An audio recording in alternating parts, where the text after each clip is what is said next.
Good evening. मैं मोहित कटारिया स्वागत करता हूं आपके अपने यूट्यूब चैनल न्यू फिजिक्स पर।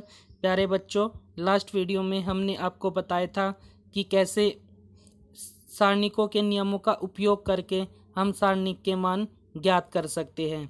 उसके हमने कुछ आपको इम्पोर्टेंट नियम लिखवाए थे, जिसमें लगभग 6 नियम थे, और उन्हीं का नियम का उपयोग करते हुए आज हमको उस नियम पर आधारित क्वेश्चन सोल्व करने की कोशिश करेंगे और आपको दिखाएंगे कि कैसे बिना प्रसार के सारणिक का मान हल किया जाता है। मैं आपको पहले भी बता चुका हूँ, ये एक माइंड लगाने वाला चैप्टर है, यानी अपने माइंड से करने वाला चैप्टर है। इसमें हमें अपने माइंड का ही प्रयोग करते हुए, अपना दिमाग यूज करते हुए ही क्वेश्चन को सोल्व करना है। ज़रूरी नहीं कि जो ट्रिक मैं बताऊं आप वही फॉलो करें, आप अपने माइंड से भी इसको जैसा आपको अच्छा लगे ऐसे कर सकते हैं। यानी बस इसमें हमें अपने माइंड का यूज करना है और ऑपरेशन ऐसा लगाना है जो बस हमें मैथमेटिकली प्रूफ हो।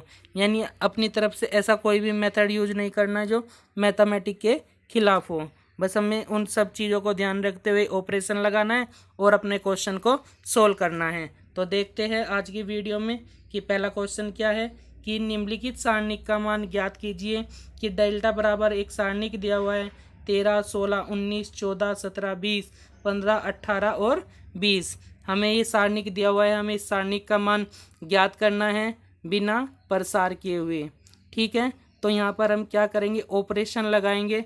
ऑपरेशन लगाकर सारणिक के मान को थोड़ा छोटा करने की कोशिश करेंगे और फिर इन पर जो हमने रूल लिखवाए थे उन रूल को अप्लाई करेंगे और सारणिक के मान को ज्ञात करेंगे। तो जैसे मैं देख रहा हूँ कि अगर मैं 16 में से 13 घटा दूँ तो 3 बचेगा, 17 में से 14 घटा दूँ तब भी 3 बचेगा, और 18 में से 15 घटा दूँ तब भी कितना बचेगा, 3। तो मुझे यहाँ से पता चला कि अगर मैं C2 में से C1 घटा के किस पे लिख दूँ, C2 पर लिख दूँ तो 3 3 बचेगा। इसी प्रकार मैं देख रहा हूँ कि 19 में से 16 घटा के कितना बचेगा, 3। 20 में से 17 घटा के कितना बचेगा, 3। और 21 में से 18 घटा के कितना बचेगा, 3।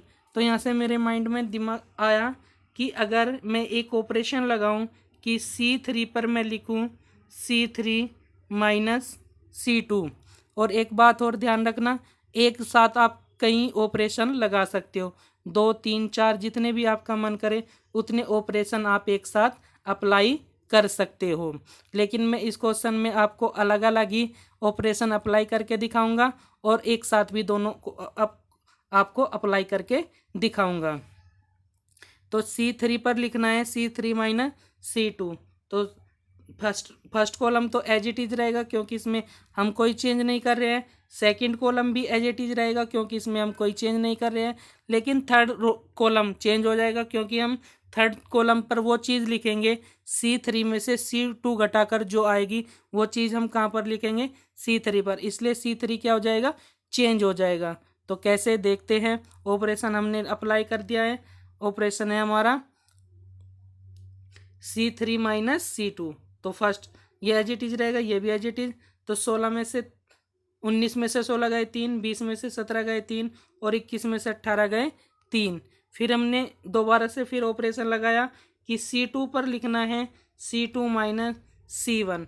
तो अब C3 एज इट इज रहेगा और C1 भी एज इट इज रहेगा क्योंकि इसमें हम कोई चेंज नहीं कर रहे।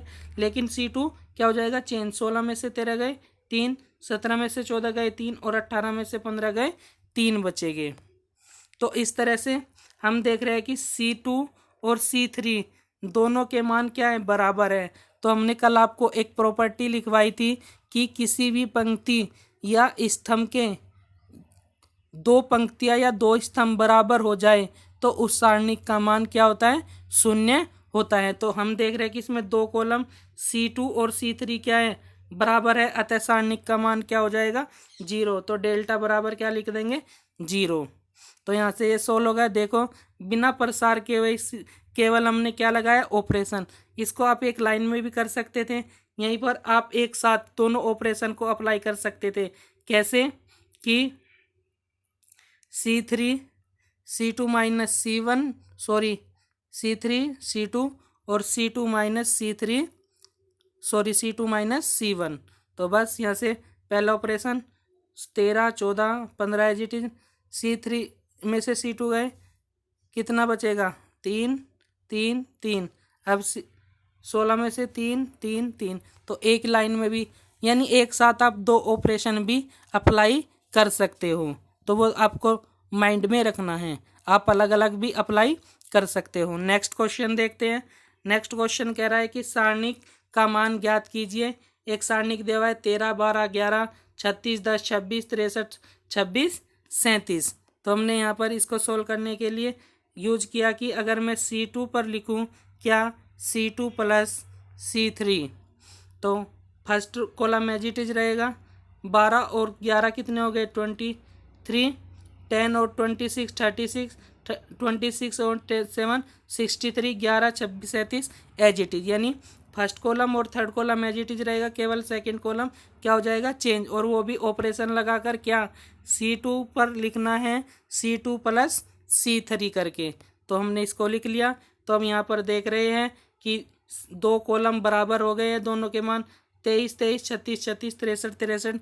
अतः डेल्टा का मान कितना आ जाएगा 0, यानी सारणिक का मान कितना आ जाएगा 0 आ जाएगा। तो यहाँ पर भी क्या है कि सारणिक के दो स्तंभ बराबर है, अर्थात C1 बराबर C2, अतः सारणिक का मान कितना है 0 है।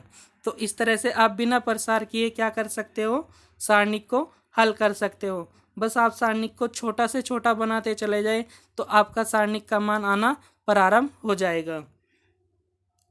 नेक्स्ट क्वेश्चन, यदि 3 1 - 4 3 2 5 1 - 1 3 बराबर 49 हो तो 6 3 - 16 6 6 20 2 - 3 12 सारणिक का मान ज्ञात कीजिए। तो हमें क्या दिया हुआ है डेल्टा बराबर, ये सारणिक 49 दे रखा है और हमें क्या करना है इस सारणिक का मान निकालना है।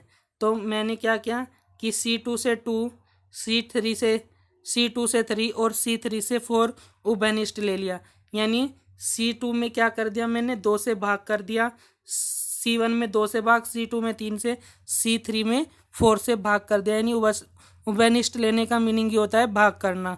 तो जब मैं C1 से 2 भाग लूँगा तो कितना बचेगा 3 3 और 1 बचेगा, और C2 से कितना भाग उभयनिष्ठ लिया 3, तो 1 2 -1 बचेगा।